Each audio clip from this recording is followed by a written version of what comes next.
لوگ کہتے ہیں جی یہ تو ناپاک ہیں، وہ تو کہہ رہے تھے میں تو ناپاک ان کو چھوڑ دیا۔ میں تو حیران ہو گیا ایک صاحب کی بات پر، جب انہوں نے کہا کہ گشت میں ایک صاحب ملے، انہوں نے ناپاکی کا عذر کیا، تو میں کیا کرتا مچھلی ناپاک آدمی کیسے لاتے ہیں؟ کیسے بیوقوف آدمی ہے یہ۔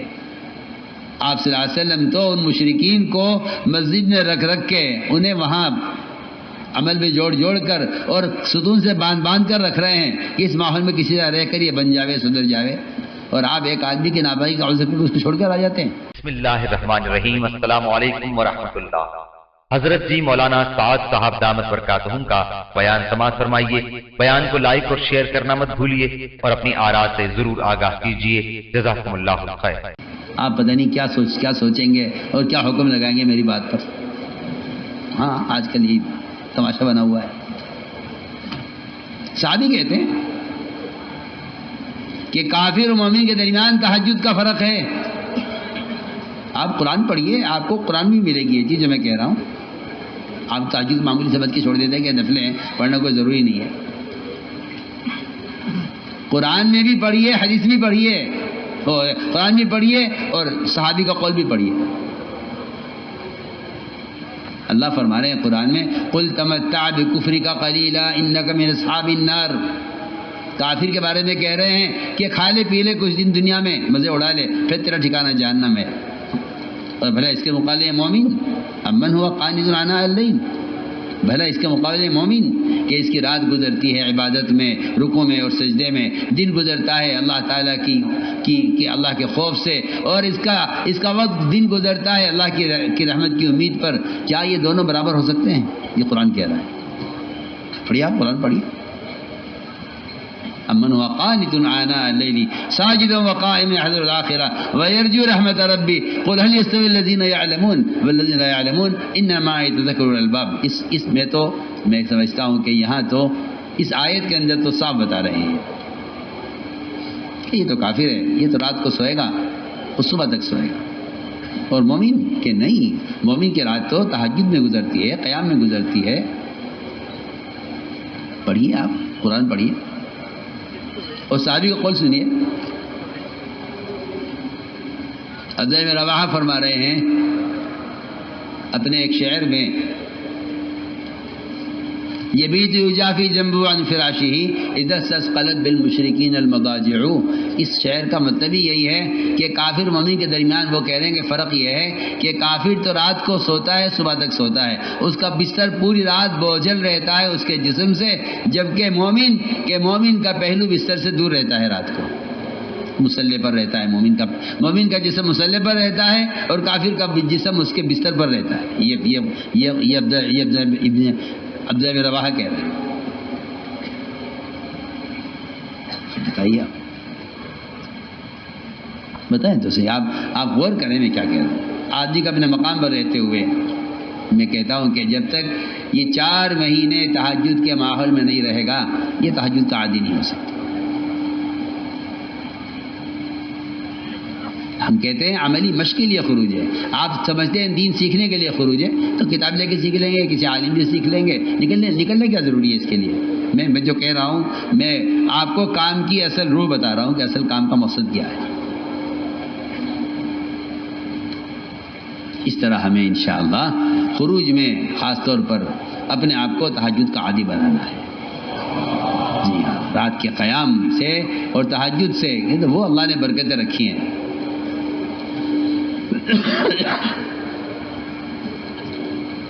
اگلی بات یہ ہے کہ بے شک یہ نوافل ہیں اور یہ فرائض ہیں، مگر ہمیں ان سے کیونکہ کامیابی کا یقین نہیں ہے کہ ہمیں یہ معلوم صرف کیا ملے گا۔ ہمیں معلوم ہے آج یہ کاروبار کریں گے تو یہ مل جائے گا، یہ کاروبار کریں گے تو یہ مل جائے گا، اس طرح کاروبار کریں گے تو یہ مل جائے گا، یہ ملازم ملے گی تو یہ تنخواہ ملے گی، یہ وزارت ملے گی تو یہ عہدہ ملے گا، تو یہ عزت مل جائے گی۔ یہ ہمیں معلوم ہے، یہ نہیں معلوم کہ اعمال پر کیا وعدے ہیں۔ اعمال پر جو وعدوں کا علم نہیں ہے، اس کا یقین نہیں ہے، تو پھر اعمال ضائع ہوں گے۔ اس کے لیے فرمایا کہ اللہ کے وعدوں کے یقین کو تازہ کرنے کے لیے فضائل کے حلقے ہیں۔ اللہ کے وعدوں کا یقین تازہ کرنے کے لیے فضائل کے حلقے ہیں کہ تعلیم کے حلقوں میں اس لیے بیٹھا کرو، یعنی ہمیں معلوم ہے اس میں کیا لکھا ہوا ہے، معلوم ہے بھائی فضائل کی تعلیم معلومات کے لیے ہے ہی نہیں۔ فضائل کی تعلیم کو میں نے عرض کیا تھا کہ روزانہ کچھ وقت دو تاکہ بیٹھ کر یہ سمجھو، یہ سنو کہ اللہ نے ہمیں پر کیا وعدہ کیا۔ یہ تو معلوم ہے کہ حکومت نے کیا وعدہ کیا ہے، وزیر نے کیا وعدہ کیا ہے، تاجر نے کیا وعدہ کیا ہے، میرے مالک نے مجھ سے کیا وعدہ کیا ہے، لیکن بیٹھ کر یہ بھی تو سوچو کہ اللہ تعالیٰ نے ان اعمال پر ہم سے کیا وعدہ کیا ہے۔ ان وعدوں کے یقین کو دل میں تازہ کرنے کے لیے تعلیم کا حلقہ ہے۔ اس لیے میں تو کہا کرتا ہوں کہ تعلیم کا حلقہ ہی ایمان کا حلقہ ہے، تعلیم کا حلقہ ہی ایمان کا حلقہ ہے کہ اللہ کے وعدوں کا یقین دل میں، اور صحابہ ایسے یقین سے سنتے تھے، اللہ اکبر۔ تعلیم کا حلقہ چل رہا تھا، ایک نئے صحابی خریم بن اوس اسی وقت آئے، آگے بالکل پیچھے بیٹھے صحابہ کے آخر میں۔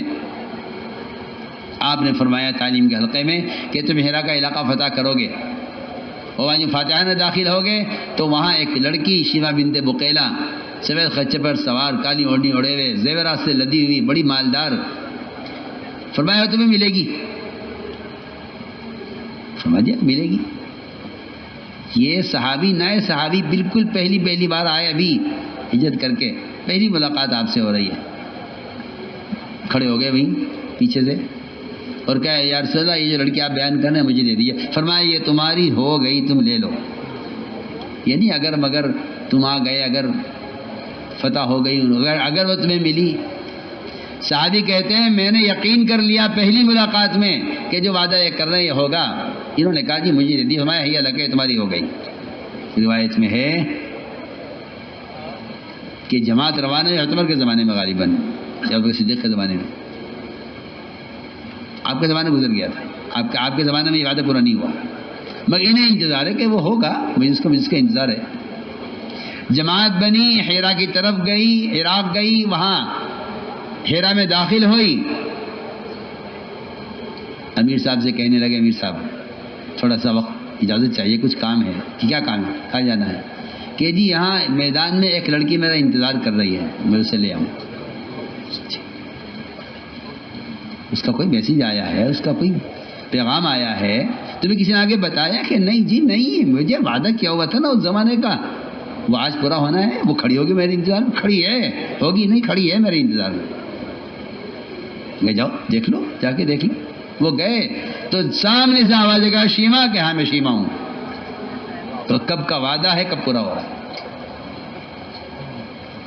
تو میں عرض کرنا چاہتا ہوں کہ داعی کی نظر ہمیشہ وعدوں پر رہتی ہے۔ حضور اکرم صلی اللہ علیہ وسلم کو ایک کافر عثمان بن طلحہ نے بیت اللہ میں نماز پڑھنے سے روک دیا۔ جب آپ مکے میں تھے، جب آپ اس اذیت میں اور ان تکلیفوں میں اور کفار کے دباؤ میں، فرمایا کہ عثمان ہم نماز پڑھنا چاہتے ہیں بیت اللہ میں۔ عثمان نے کہا نہیں، چابی نہیں ملے گی۔ فرمایا عثمان اس دن کیا ہوگا جب چابی ہمارے ہاتھ میں ہوگی، ہم جس کو چاہیں گے دیں گے۔ اب غور کریں کتنی یعنی سختی کا زمانہ، آپ کی کوئی نعوذ باللہ کفار کے نزدیک آپ کی کوئی حیثیت نہیں، لیکن آپ کے نظر نتیجے پر ہے کہ جب مکہ فتح ہوگا اور چابی ہمارے ہاتھ میں ہوگی۔ آج مسلمان کے یقین کا حال یہ ہے کہ کوئی نیا قانون آ جائے حکومت کا، یہ فوراً کہتے ہیں جی ہاں اب ہم کیا کر سکتے ہیں، اقتدار ان کا ہے، حکم ان کا ہے، فوج ان کی ہے، ہتھیار ان کا ہے، اقتدار ان کا ہے، ہم کیا کر سکتے ہیں؟ ہمیں تو جس سے روک دیں گے ہم رک جائیں گے، نماز سے روک دیں، واجب سے روک دیں، سنت سے روک دیں، داڑھی سے روک دیں، شرعی لباس سے روک دیں، ان کا قانون ہے، ہم کیا کر سکتے ہیں؟ مصیبت یہ ہے کہ تعلیم کے حلقوں میں بیٹھ کر ان وعدوں کا یقین نہیں کیا جس سے اللہ وعدے پورے کرتے ہیں، باطل کے خلاف ایمان والوں کی ہے اور یقین نہیں پیدا کیا۔ یہ ہر قدم پر حکم چھوڑتے جائیں گے، ہر قدم پر سنت چھوڑتے جائیں گے کہ حکومت کا قانون ہے، وہاں ساری حکومت ان کی ہے، قانون ان کا ہے، اقتدار ان کا ہے۔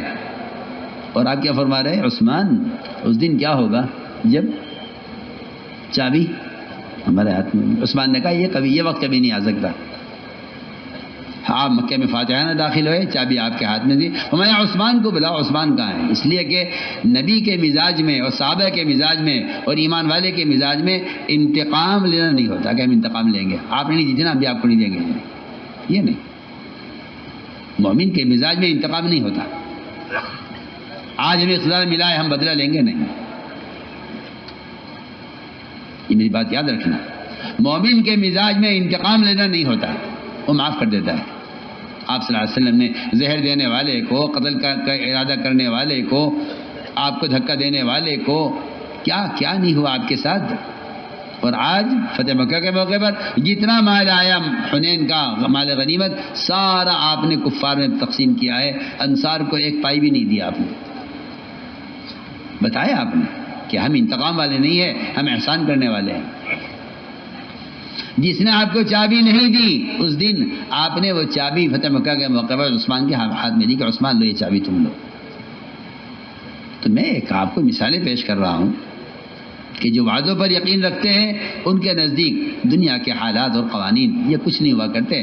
وہ انتظار کرتے ہیں اللہ تعالیٰ کے امر کا.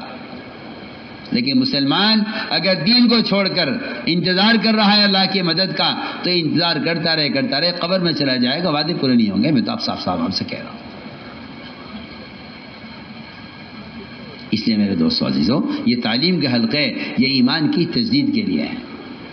جم کر تعلیم کے حلقوں میں بیٹھو اور ان تعلیم کے حلقوں میں بیٹھ کر یہاں پلے جھاڑ کے کھڑے مت ہو جایا کرو، بلکہ جو وعدے سنے ہیں ان وعدوں کو بازاروں میں لے کے جایا کرو، ان وعدوں کو دفتروں میں لے کے جایا کرو کہ بھائی ہم آج مسجد میں یہ سن کر آئے ہیں کہ اس ہم پر یہ ملے گا.